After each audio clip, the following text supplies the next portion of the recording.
Ano de 1628, Capitania de São Vicente, Vila de São Paulo. Você é um bandeirante e acaba de ser convocado para integrar uma expedição que promete riquezas inimagináveis, terras vastas e o prestígio de trazer índios escravizados para os engenhos. A ilusão é vendida como aventura e conquista, mas logo no primeiro passo para fora da vila, a realidade já se impõe como uma sombra pesada. O grupo se reúne na pequena praça, homens armados de arcabuz, facão e bestas, alguns jovens ansiosos, outros calejados de outras jornadas, todos confiando mais na sorte e na violência do que em qualquer planejamento. Poucos mantimentos são distribuídos, sacos de farinha de mandioca, um pouco de carne seca e aguardente. Essa é a bagagem de quem terá que atravessar meses de selva desconhecida. Você parte com o estômago ainda cheio da última refeição decente, sabendo que em breve cada grão de farinha será disputado com desespero. O cortejo sai da vila e mergulha em trilhas estreitas, abertas a golpes de facão, onde cada metro exige esforço. A mata é densa, úmida. Um labirinto verde que parece fechar sobre você. O sol castiga sem piedade e logo a camisa de algodão está encharcada de suor, colada ao corpo. O ar é pesado, carregado de umidade, e cada respiração parece insuficiente.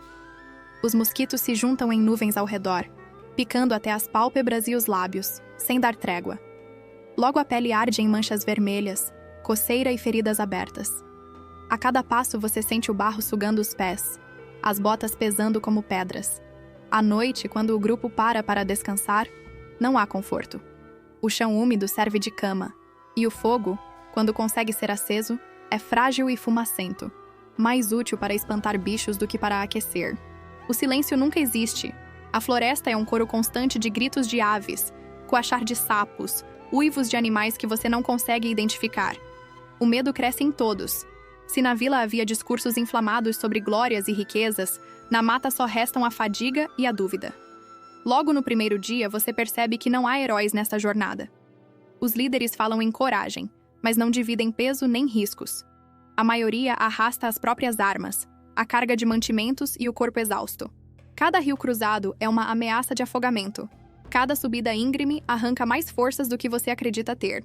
Companheiros já começam a discutir por espaço, por comida, por quem deve ir à frente abrindo caminho. O calor sufoca. O corpo fica coberto de lama, suor e sangue de cortes que não param de surgir. Você entende cedo demais que a selva não é cenário de aventura, mas de prisão. A cada quilômetro percorrido, a esperança de ouro e glória vai sendo substituída pela certeza de que o que te espera é sofrimento. A bandeira que parecia um chamado de grandeza revela-se, desde o início, um mergulho em fome, doenças e traições que não vão dar trégua até o fim. Com poucos dias de marcha, a realidade cruel se impõe. Os mantimentos levados de São Paulo acabam rápido demais, e aquilo que restou perde o pouco valor. A farinha de mandioca, úmida dentro dos sacos, embolora e ganha um gosto amargo, mas ainda assim precisa ser engolida. A carne seca, que deveria durar semanas, apodrece sob o calor e a umidade. O que sobra é disputado com unhas e dentes, cada pedaço arrancado como se fosse tesouro.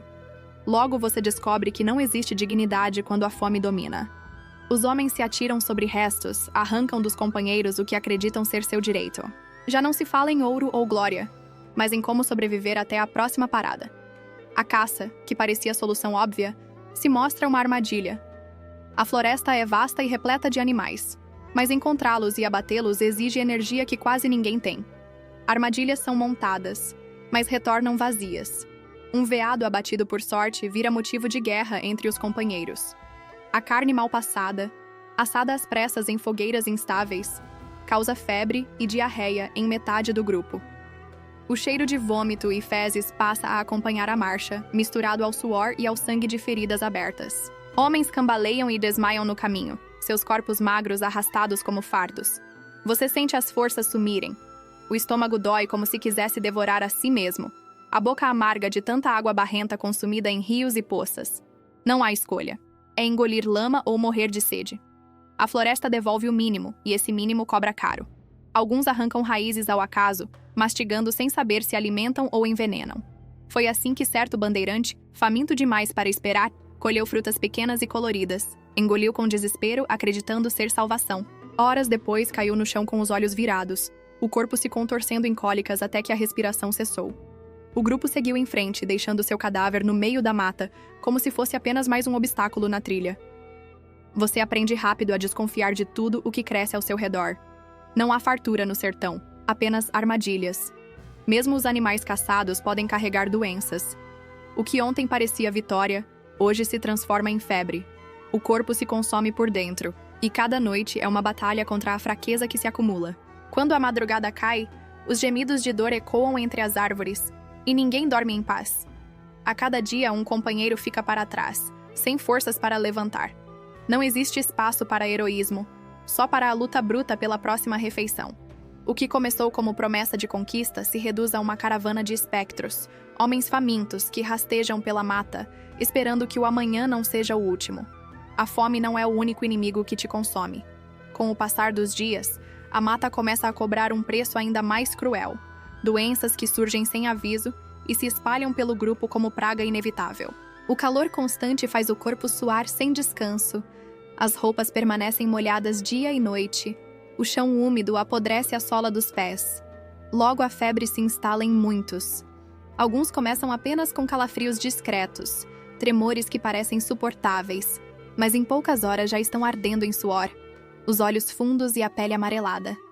A malária castiga sem piedade, deixando homens incapazes de se levantar, tremendo até que o corpo não aguenta mais. Você aprende a conviver com o peso de carregar companheiros febris em redes improvisadas, ouvindo-os delirar, chamar por mães ou santos que não respondem. Muitas vezes o esforço é inútil, e a rede acaba sendo usada como mortalha. Feridas comuns, arranhões de galhos ou cortes de facão se transformam em abismos purulentos. Sem tratamento, sem descanso, cada machucado apodrece rápido. Moscas pousam e botam larvas. Vermes se mexem por baixo da carne viva. Homens gritam de dor ao ver a própria pele ser devorada. Você sente o mesmo risco a cada arranhão, porque na floresta qualquer ferida é sentença de morte lenta. Alguns tentam cauterizar cortes no fogo, mas o alívio dura pouco. O corpo todo se torna um campo de batalha contra infecções invisíveis. Um dos episódios que marca sua memória é o de um companheiro que contraiu uma infecção nos olhos. Começou com uma vermelhidão discreta, depois pus escorrendo até que os olhos ficaram opacos, brancos, sem vida. Ele gritava que não enxergava nada, tropeçava nos galhos, caía no barro como uma criança perdida. Carregá-lo virou peso que ninguém queria assumir. Em uma das paradas, decidiram abandoná-lo, deixando-o sentado sob uma árvore, cego, implorando para não ser deixado para trás. As vozes de súplica foram ficando distantes até desaparecer, engolidas pelo barulho da floresta. Essa cena nunca mais saiu da sua cabeça. O clima se mostra outro inimigo constante. Durante o dia, o sol queima a pele até levantar bolhas. O ar é tão denso que respirar parece insuficiente. O suor escorre pelos olhos, salgando cada ferida aberta. À noite, o calor some e dá lugar a um frio úmido que penetra até os ossos, e o corpo debilitado não encontra força para se aquecer. Tremores, tosse, pulmões pesados. A floresta não oferece trégua, nem no calor, nem no frio. Você olha para os homens ao seu redor e percebe que todos estão se decompondo em vida. Pernas inchadas, barrigas duras cheias de vermes, olhos vidrados pela febre. O cheiro do grupo já não é humano. É mistura de carne podre e suor azedo. Você entende que não há retorno ileso dessa jornada. Na bandeira, viver já é morrer aos poucos, e cada passo dado no sertão arranca um pedaço de quem você foi. O contato com os povos da floresta é uma tensão que nunca relaxa. Em alguns trechos, a expedição encontra aldeias dispostas a negociar sal, ferramentas e miçangas por peixe, farinha ou indicação de trilhas mais transitáveis. Em muitos outros, a resposta é resistência total. Você entende o porquê. As bandeiras anteriores levaram violência, sequestros e morte. Agora a mata observa e reage.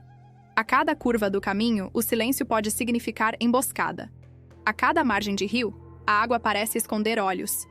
Ninguém fala alto, ninguém ri, ninguém baixa a guarda. A primeira chuva de flechas vem sem aviso. Um assovio cortando o ar, depois outro, depois dezenas. Um homem à sua frente leva a mão ao pescoço e cai de joelhos como se alguém tivesse lhe arrancado as forças. Outro cambaleia, os lábios arroxeados, o peito arfando curto. O veneno age rápido. Não há luta justa. Não há troca de golpes. Há queda e pânico. Você tenta arrastar um companheiro, mas as pernas dele travam, o corpo endurece e a respiração some. As flechas continuam cravando no chão, nos troncos, nas mochilas. Quem não cai corre para a mata fechada, procurando cobertura que não existe. Quando o ataque cessa, o silêncio pesa mais do que antes. À noite, o medo dobra. A fogueira denuncia a posição e ainda assim é necessária para espantar bichos e secar roupas. No escuro, surgem sons que parecem vir de todos os lados ao mesmo tempo.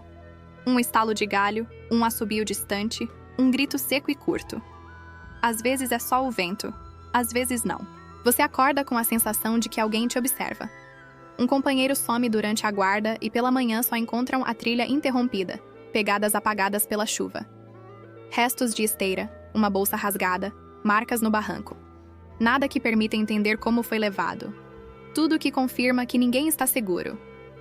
Existe uma história que circula de boca em boca entre os que ainda seguem vivos. Uma bandeira descendo um rio largo, canoas carregadas de mantimentos e metal, homens cansados e distraídos depois de dias de marcha. Na entrada de um igarapé, as margens se enchem de guerreiros em silêncio. Primeiro bloqueiam a corrente com galhadas e troncos, forçando as canoas a se juntarem.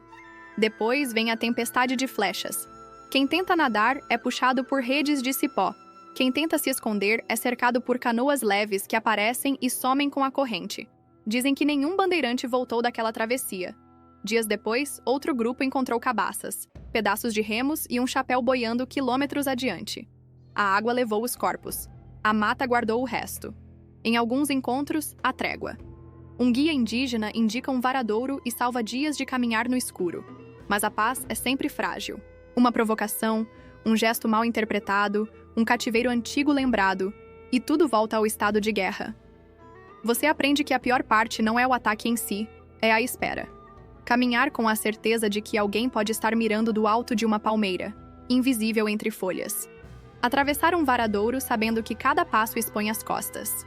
Entrar num rio com a convicção de que a superfície clara é palco perfeito para quem domina aquele terreno desde criança. A floresta vira campo de caça e você é a presa. Não importa quantos arcabuzes carreguem pólvora, não importa quantas lâminas brilhem a cintura. Aqui valem silêncio, rapidez, território e memória. Você sente que a qualquer momento as sombras podem se tornar pessoas, o sussurro pode virar flecha, a lama pode virar cova. E entende que essa resistência não é capricho. É resposta a uma história de violência que você agora ajuda a escrever com medo, suor e sangue. Cada novo passo confirma que não existe caminho seguro no sertão. Existe apenas a possibilidade de seguir mais um dia, olhando para os lados, esperando não ser visto primeiro. Na selva, o inimigo não está apenas escondido atrás das árvores ou esperando em silêncio às margens do rio. Muitas vezes ele marcha ao seu lado, carrega as mesmas armas e divide o mesmo pedaço de farinha. Com o avanço da bandeira, quando a fome, o cansaço e o medo já consomem cada homem, a confiança entre companheiros se dissolve como barro na chuva. O que antes parecia união contra as dificuldades vira uma disputa constante por poder, comida, mulheres indígenas capturadas e qualquer sinal de ouro. Você percebe cedo que cada olhar pode esconder desconfiança e que qualquer gesto mal interpretado pode acabar em sangue. As brigas começam pequenas, discussões pelo direito de carregar menos peso ou de dormir perto da fogueira, mas logo se transformam em pancadarias, homens rolando no chão enlameado, facas saindo das bainhas no escuro. Houve um dia em que 2 companheiros disputaram uma pepita encontrada em um riacho. O mais forte enfiou a lâmina no pescoço do outro sem hesitar, enquanto os demais observavam em silêncio. Depois arrastou o corpo para fora da trilha e seguiu em frente como se nada tivesse acontecido. Ninguém protestou, porque todos sabiam que teriam feito o mesmo se tivessem encontrado o ouro. Os envenenamentos também passam a rondar o grupo. Cabaças de água misturadas com ervas amargas são deixadas no caminho, e quem bebe não acorda. Alguns caem de madrugada, contorcendo-se com cólicas até a respiração parar. Você aprende a desconfiar de cada gole, a vigiar até os companheiros que antes pareciam irmãos. O medo de morrer não vem só das flechas indígenas ou das febres, mas também das mãos que dividem sua refeição. A cada dia surgem boatos de gente sendo silenciada para que outros avancem mais rápido ou carreguem menos peso. A deserção vira outra sombra constante. Homens se separam em grupos menores e desaparecem na mata, tentando a sorte sozinhos. Poucos são encontrados depois. Alguns boatos dizem que foram caçados por guerreiros indígenas. Outros que morreram de fome. Outros ainda que conseguiram regressar à vila com pequenos tesouros escondidos. Ninguém tem certeza. Mas a ausência deles aumenta a tensão. Quanto menos homens restam, maior o peso sobre os que continuam. E maior também a paranoia de que qualquer um pode estar prestes a fugir. Há uma história repetida entre as bandeiras que ecoa na sua mente. A de um capitão que foi morto pelos próprios homens enquanto dormia, depois de acumular para si todo o ouro encontrado. Dizem que seu corpo foi jogado no rio e desapareceu sob a correnteza, e os companheiros voltaram à vila inventando um ataque indígena. A lição é clara: a liderança só dura enquanto satisfaz a fome alheia. No sertão, a autoridade não vem da lei, mas da força bruta e da capacidade de manter os outros vivos. Você percebe que a lealdade é frágil quando a vida vale menos que o lucro. O mesmo homem que dividiu com você a última fatia de carne pode amanhã te deixar para morrer em uma rede, febril e abandonado. O mesmo que marchou ao seu lado contra um ataque pode, na noite seguinte, cravar uma lâmina nas suas costas e acreditar que isso lhe dará vantagem. No sertão, não existe companheirismo verdadeiro. Existe apenas a sobrevivência individual. E quando cada passo já parece o último, até mesmo os irmãos de caminhada se tornam inimigos silenciosos, prontos para trocar sua vida por uma moeda de prata, por uma mulher aprisionada ou por um punhado de pó dourado escondido no fundo de uma sacola. Meses se transformam em anos, e a jornada, que começou com discursos de glória, termina com um rastro de corpos esquecidos na mata. A maioria não chega ao fim. Homens caem às margens dos rios, devorados por febres, ou ficam para trás, incapazes de dar mais um passo. Ninguém cava covas profundas. Às vezes mal há tempo de cobrir o cadáver com folhas. Muitas vezes o morto simplesmente é deixado no barro, entregue a urubus e bichos da floresta. Cada perda pesa por instantes, mas logo é engolida pela necessidade de continuar andando. A bandeira não para pelos fracos, e você entende que cada gemido abafado é só mais um som comum no sertão. Os poucos que conseguem regressar não voltam inteiros. Corpos emagrecidos até parecerem ossos ambulantes, rostos chupados, dentes faltando, feridas abertas que nunca cicatrizam. Muitos regressam carregando sequelas para o resto da vida. Pernas mancando, braços atrofiados, olhos cegos de infecção, cicatrizes de queimaduras ou cortes. Até a fala é diferente, arrastada, pesada de quem passou noites delirando de febre e dias inteiros sem comida. O espírito também não volta o mesmo. Os que sobreviveram carregam a lembrança de gritos sufocados, de traições no escuro, de olhos que se apagaram implorando por ajuda. O silêncio da mata continua dentro deles, como se o sertão tivesse tomado posse da mente. Você olha ao redor e percebe que não foi herói nem conquistador, apenas mais um corpo gasto pela selva. Não trouxe honra, apenas marcas. Não trouxe riqueza, apenas dores que não cessam. As promessas que te empurraram para dentro da bandeira se revelam ilusões. O ouro quase nunca aparece. Quando surge, some rápido nas mãos de líderes ou é gasto antes mesmo de mudar a vida. Os cativos indígenas, tratados como troféus, são símbolos de violência e não de vitória. E o nome que poderia ser lembrado com respeito acaba misturado à lama, apenas mais um na lista dos que caminharam rumo ao sertão e retornaram arruinados. A ironia é cruel. O bandeirante é lembrado em discursos como explorador destemido, desbravador de terras, símbolo de coragem. Mas você sabe a verdade que não cabe em livros de louvor. O dia a dia foi fome, febre, sangue e medo constante. Cada passo carregava a ameaça de uma flecha invisível, de um veneno lento, de uma faca companheira. Cada noite trazia o risco de não acordar. Cada escolha era feita entre viver mais um dia ou deixar outro para trás. No fundo, não houve grandeza. Houve apenas sobrevivência. E mesmo assim, ao retornar à vila, o descanso não existe. Mal dá tempo de se recuperar, e já há alguém chamando para a próxima bandeira, prometendo desta vez mais ouro, mais glória, mais chances de enriquecer. Você percebe que não há fim para essa engrenagem. Não existe família estável, não existe paz. Só existe o ciclo de partir, sofrer, retornar mutilado e partir de novo. Ser bandeirante não é destino de herói. É sentença de desgaste, de morte lenta, de um corpo entregue ao sertão até que um dia você também seja deixado para trás, sem sepultura, esquecido no silêncio da mata que devora todos os homens que ousam atravessá-la.